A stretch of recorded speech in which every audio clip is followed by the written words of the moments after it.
11월 18일 사사기 8장 22절로 35절 포장된 욕망, 노골적인 욕망입니다.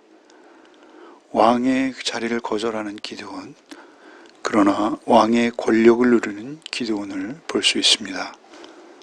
먼저 22절부터 27절 말씀을 읽겠습니다.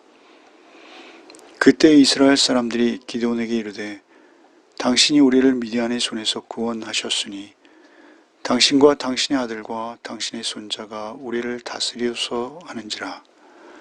기드온이 그들에게 이르되 내가 너희를 다스리지 아니하겠고 나의 아들도 너희를 다스리지 아니할 것이요 여호와께서 너희를 다스리시리라 하시니라. 기드온이 또 그들에게 이르되 내가 너희에게 요청할 일이 있으니 너희는 각기 탈취한 귀고리를 내게 줄지니라 하였으니 이는 그들이 이스마엘 사람들이므로 금 귀고리가 있었음이라. 무리가 대답하되 우리가 즐거이 드리리이다 하고 겉옷을 펴고 각기 탈취한 귀고리를 그 가운데에 던지니 기드온이 요청한 금 귀고리의 무게가 금 1700세겔이요 그 외에 또 초승달 장식들과 폐물과 미디안 왕들이 입었던 자색 의복과 또 그 외에 그들의 낙타 목에 둘렀던 사슬이 있었더라. 기드온이 그 금으로 에봇 하나를 만들어 자기의 성읍 오브라에 두었더니 온 이스라엘이 그것을 음란하게 여함으로 그것이 기드온과 그의 집의 올무가 되니라. 먼저 22절에 이스라엘 사람들이 기드온에게 와서 당신이 우리를 미디안의 손에서 구원하셨으니 당신과 당신의 아들과 당신의 손자가 우리를 다스리소서라고 청하고 있습니다. 다스린다라는 이 말씀은 주권에 관한 말씀이라고 그랬죠. 이스라엘을 다스리는 분은 하나님이시죠. 당신이 우리를 미디안의 손에서 구원하셨으니 당신과 당신의 아들과 당신의 손자가 우리를 다스리소서. 당신이 미디안의 손에서 구원하셨다. 이 표현은 정말 가당치 않은 표현이죠. 백성들은 하나님을 잊은 것입니다. 또한 기드온 역시 그렇습니다. 그들이 300명으로 거둔 승리, 그것은 기드온의 것이 아닙니다. 이 승리는 오직 하나님의 은혜이요 하나님께서 그들을 구원하시기로 작정하셔서 결과적으로 그들이 구원 얻게 된 것이죠. 당신이 우리를 미디안의 손에서 구원하셨으니 라는 것은 눈에 보이는 기드온만을 바라보는 것인데요. 기드온이 승리하는 과정을 그들이 조금만 알았다면 이렇게 말할 수 없는 것이죠.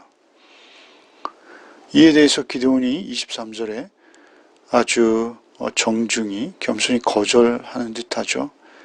기드온이 그들에게 이르되 내가 너희를 다스리지 아니하겠고 나의 아들도 너희를 다스리지 아니할 것이요 여호와께서 너희를 다스리시라.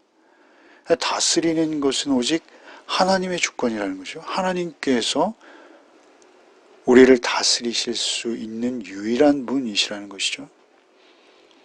그러나 기드온이 사실 이토록 멋진 말을 하고 있습니다만 기드온이 그들에게 대응해야 하는 말 중에 가장 중요한 말은 그들을 구원하신 분이 하나님이심을 그는 고백해야 했습니다. 나는 겁쟁이였고 나는 포도즙 틀에서 밀을 타작할 만큼은 소심한 자다. 그럼에도 불구하고 하나님께서 나를 찾아오셨고 내가 드린 예물을 바위에서 불이 나와 받으시는 것을 표징으로 나에게 보이셨고 양털로 또 다른 표징을 2번씩이나 나에게 보이셨고 또한 보리떡 꾼 꿈을 이야기하는 미디안 군사들을 통해서 나를 격려하시고 또 표징을 보이셨다.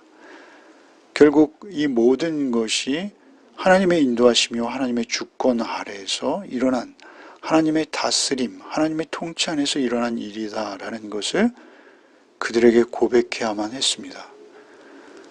그러나 자기가 다스리지 않고 하나님께서만 다스리신다라는 결연한 의지를 표현한 것 같습니다만 사실 그의 본심은 따로 있었죠. 바로 이어지는 24절에 그의 본심이 나오는 것이죠. 기드온이 또 그들에게 이르되 내가 너에게 요청할 일이 있으니 너희는 각기 탈취한 귀고리를 내게 줄지니라. 이는 그들이 이스마엘 사람으로 금 귀고리가 있었습니다. 탈취한 귀고리를 달라고 하죠. 그러나 사실은 그 이유가 뭐라고 시편 기자는 말씀하십니까? 그들이 금 귀고리를 차고 있었기 때문이라는 것이죠. 만약에 그들이 차고 있는 귀고리가 금이 아니었다면 이런 말은 하지 않았을 것이죠. 내가 요청할 일이 있으니 너희는 각기 탈취한 귀고리를 내게 줄지나. 금 귀고리에서 금을 싹 뺀 거죠. 탈취한 귀고리. 이것은 금이라는 것을 슬쩍 숨기고 있는 것입니다. 그리고 사사기 기자가 그것을 부연해서 설명하고 있는 것이죠. 우리는 그것을 다 알고 있어요. 그런데 그것을 묵인하고 그것을 굳이 문제 삼지 않고 25절에 무리가 대답하되 우리가 즐거이 드리리이다 하고 기꺼이 내놓는 것이죠. 기드온이 그들을 보호하고 지켜줄 수 있다라고 여긴 것이죠. 하나님께서 지키시는 것임을 그들이 기억해야 할 필요가 있었고요. 그리고 이제 기드온은 멋진 거절은 했습니다만 그가 그의 관심이 어디에 있는지를 드러내고 있는 것이죠. 26절에 기드온이 요청한 금 귀고리의 무게가 금 1700세겔, 엄청난 양입니다. 약 20kg 정도 되는 초승달 장식과 폐물과 미디안 왕들이 입었던 자색 의복과 그 외 그들의 낙타목에 둘렀던 사슬, 이런 것들까지 그들이 다 기드온에게 몰아주고 있는 것이죠. 이 엄청난 보물들, 금덩어리들을 기드온이 모으는 이유는 무엇일까요? 그의 욕망입니다. 그의 욕심이죠. 여호와를 위하라, 기드온을 위하라. 우리가 그 항아리로 그리고 항아리와 횃불과 나팔로 승리를 거둘 때 그들의 구호가 여호와를 위하라, 기드온을 위하라, 여호와를 위하라로 되었으면 되는데 거기에 기드온을 위하라 라고 슬쩍 끼워넣은 것이죠. 그렇게 가르쳤듯이 자신을 살짝 끼워넣은 그는 지금 금을 살짝 끼워넣는 거예요. 백성과 그들 사이에 금을 끼워넣고 그 금으로 무엇을 하느냐? 27절에 기드온이 그 금으로 에봇 하나를 만들어 자기의 성읍 오브라에 두었더니 온 이스라엘이 그것을 음란하게 위함으로 그것이 기드온과 그의 집에 올무가 되니라. 에봇을 만들었다는 것이죠. 제사장 의복에 착용하는 것이죠. 에이프론처럼 생긴 그 에봇. 그 에봇에는 흉패가 있고 흉패 뒤에는 우림과 둠빔이 있습니다. 하나님의 뜻을 묻는 것과 관련되어 있어요. 그래서 그 에봇 하나를 만들어서 자기의 성읍 오브라에 두었습니다. 원래 하나님의 뜻을 물으려면 그들이 길갈로 가야 하는 것이죠. 제사장들이 있는 길갈, 성막이 있는 길갈. 그런데 그들이 더 이상 길갈로 가지 않고 이제 오브라로 찾아오는 것이죠. 그들이 새롭게 금 신상, 금 송아지가 아니라 금 에봇을 섬기게 되는 것이죠. 이 금 에봇에 대해서 단지파와 관련해서 17장, 18장에 다시 등장하고 있습니다만 결국 이것은 우상 숭배입니다. 금송아지와 동일한 것입니다. 아론이 만들었던 금송아지 있지 않습니까? 이 금송아지가 너희를 애굽 땅에서 인도해낸 하나님이다 라고 하지 않습니까? 사실은 그 에봇을 만들어서 성물이죠. 그런데 금으로 만든 그 에봇은 사실은 우상입니다. 기드온이 원래 에봇의 의도에서 벗어난 곳, 그 오브라에 그것을 두고 여기서 우리가 주목해야 될 단어는 주일날 말씀드렸습니다만 음란하게 유했고 그것이 결국 기드온 집에 올무가 되었다라는 것이죠. 기드온은 바알 제단을 헐었던 사람인데요. 그런데 이제는 오히려 말씀 공동체를 헐고 우상의 공동체를 세우는 중심 역할을 역으로 해내고 있는 것이죠. 하나님의 공동체를 세우는 데는 자신이나 다른 사람의 어떤 사상이나 언행이 아니라 하나님의 말씀만이 기준이 되어야 하는 것인데요. 결국은 기드온이 슬쩍 자신의 욕망을 에봇에 끼워 넣은 것이죠. 음란하게 위했다. 에봇을 음란하게 위했다라는 것은 하나님을 배반하고 우리의 신랑 되시는 예수 그리스도, 하나님도 역시 이스라엘을 신부로 비유하시는 것이죠. 음란하게 위해 그저 부부가 싸울 수도 있고요. 때로는 서로를 원망할 수도 있습니다. 그러나 배우자를 놔두고 음란하게 배우자를 배신하는 것은 완전히 다른 차원이죠. 지금 이 에봇으로 인해서 그들은 하나님을 완전히 배신하는 것이요. 그것이 결국은 올무가 되었다라고 하시죠. 올무가 되었다라는 것은 무엇입니까? 그들이 결국 빠져나올 수 없는 자신들의 욕망에 빠져들고 있다라는 말씀인 것이죠. 결국은 하나님을 섬긴다 하는 저들이 자신의 욕망을 섬기고 자신들의 평안을 보장하는 자를 기드온으로 여기며 결국 오브라에 있는 에봇을, 길갈에 있는 에봇을, 제사장들을 버리고 오브라에 있는 기드온의 에봇을 음란하게 섬기는 결과까지 빚어내고 말았다라는 것입니다. 이어지는 28절로 32절 말씀을 읽겠습니다.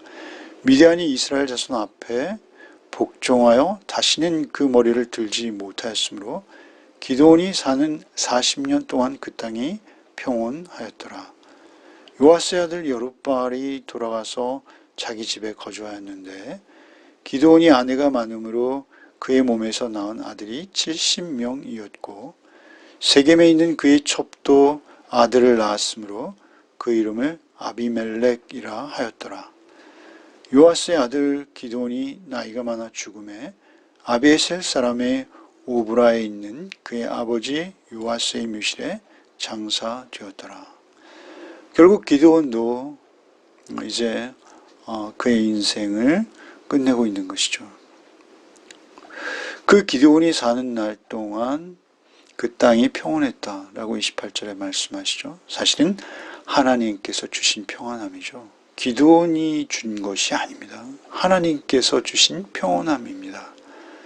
29절에 요아스의 아들 여룹바알이 들어가서 자기 집에 거주하였는데 다시 기드온의 이름을 여룹바알이라고 여기에 기록하고 있죠. 왜 그렇습니까? 여룹바알이라는 의미가 바알이 그와 더불어 쟁론하다, 다툴 것이다 이런 의미죠. 이것은 그 아버지 요아스의 집에 있던 바알의 우상을 찍어서 불태워버린 그 사건 때에 바알이 요아스의 아들 기드온을 결국 보복할 것이지 왜 너희가 기드온을 죽이려 하느냐. 여룹바알이랑 그러니까 바알과 더불어 그가 다툴 것이다 라고 해서 붙여진 이름이죠. 그런데 지금 그가 여룹바알, 그 바알의 제단을 허물던 그가 이제 오히려 하나님을 음란하게 섬길 뿐만 아니라 이제 그것이 올무가 되어서 이스라엘을 다시 바알과 같은 우상을 향하게 하고 있다라는 것이죠. 그가 잊은 것입니다. 주께서 주신 은혜를 잊었기에 그를 여룹바알로 다시 부르고 있는 것입니다. 30절에 기드온이 아내가 많음으로 그의 몸에서 낳은 아들이 70명이었고 어떻게 아들을 70명을 낳을 수 있을까요? 그것은 그가 왕 노릇하고 있다라는 것입니다. 그가 아내들을 아주 많이 두었기에 아들만 70명을 낳을 수 있는 것이죠. 결국 이것은 그의 탐욕이 낳은 아들들이었기에 한날 한시에 그들이 다 그 이방 여인의 아들, 그 첩의 아들로 인해서 죽임을 당하는 것을 우리가 볼 수 있죠. 비극입니다. 31절에 세겜에 있는 그의 첩도 아들을 낳았으므로 그 이름을 아비멜렉이라. 그의 첩, 이 여인은 세겜 출신이죠. 이방인입니다. 그 세겜 출신의 첩이 아들을 낳았는데 그 아들의 이름을 놀랍게도 기드온이 아비멜렉이라고 지어준 것이죠. 나의 아버지는 왕이다 라는 것이죠. 그가 사실 왕의 자리에 오르지 않았지만 아내를 많이 두고 아들을 70명이나 낳는가 하면 그의 아들의 이름을 나의 아비는 왕이다 라고 이렇게 짓게 한 것으로 보아서 그는 왕의 이름만 듣고 붙여놓고 있지 않을 뿐이지 그는 사실 왕의 권력을 행사하고 있는 그러한 모습입니다. 애굽의 왕의 통치에서 그들을 벗어나게 했고 그리고 가나안의 많은 왕들을 쫓아내고 오직 하나님께서 왕이 되시는 그러한 하나님의 나라를 세우려고 하는데 거기에 자꾸 인간 왕이 들어오는 것이죠. 인간 왕들이 나중에는 결국 이스라엘을 다시 포로되게 하는 것이죠. 32절에 요아스 아들 기드온이 나이가 많아 죽음에 아비에셀 사람 오브라 있는 그의 아버지 묘실에 장사되었더라. 그는 결국 그렇게 아주 끝이 안 좋은 사사로 기록되고 마는 것입니다. 33절에 기드온이 33절로 35절을 읽겠습니다. 기드온이 이미 죽음에 이스라엘 자손이 돌아서서 바알들을 따라가 음행하였으며 또 바알 블리스를 자기들의 신으로 삼고 이스라엘 자손이 주의 모든 원수들의 손에서 자기들을 건져내신 여호와 자기들의 하나님을 기억하지 아니하며 또 여룻바알이라는 기드온이 이스라엘에 베푼 모든 은혜를 따라 그의 집을 후대하지도 아니하였더라. 중요한 것은 기드온이 이미 죽음에 이스라엘 자손이 돌아서서 바알들을 따라 음행했다. 돌아서서 슈브입니다. 슈브. 성경에는 하나님을 향해서 회개하고 돌이키는 것을 표현할 때 슈브라는 이 단어가 자주 등장하죠. 그런데 바알을 향해서 돌아서는 것도 슈브라고 기록되고 있어요. 우리의 인생에서 가장 중요한 것은 무엇입니까? 그것은 내가 입으로 하나님을 말하고 있는 것이 중요한 것이 아니라 내 삶과 내 존재가 하나님께로 향하고 있는가, 바알을 향하고 있는가. 방향성입니다. 내가 어느 쪽을 향하고 있는가. 이스라엘은 너무 쉽게 돌아서기를 반복하죠. 하나님을 향한 듯하다. 다시 바알을 향하고 바알을 향하고 있는 그들을 하나님께서 징계하셔서 겨우 하나님 쪽으로 그들의 방향을 틀어 놓으시려고 하는 그러한 상황에서 그들은 끝내 또다시 바알을 향해 그 끔찍한 이방신을 향해 그냥 속절없이 돌이켜버리는 그러한 모습들을 보게 되는 것이죠. 35절에 또 여룻바알이라는 기드온이 이스라엘에게 베푼 모든 은혜를 따라 그의 집을 후대하지도 않았다라는 것이죠.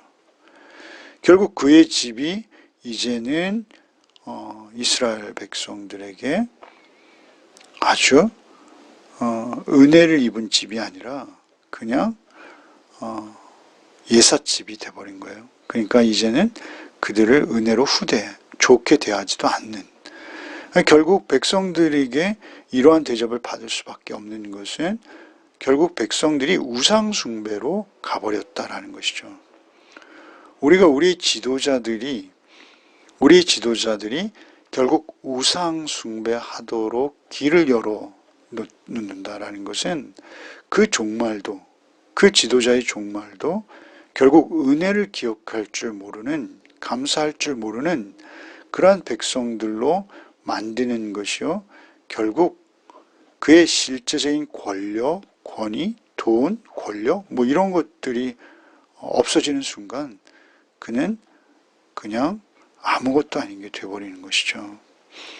이것은 기드온이 자초한 것입니다.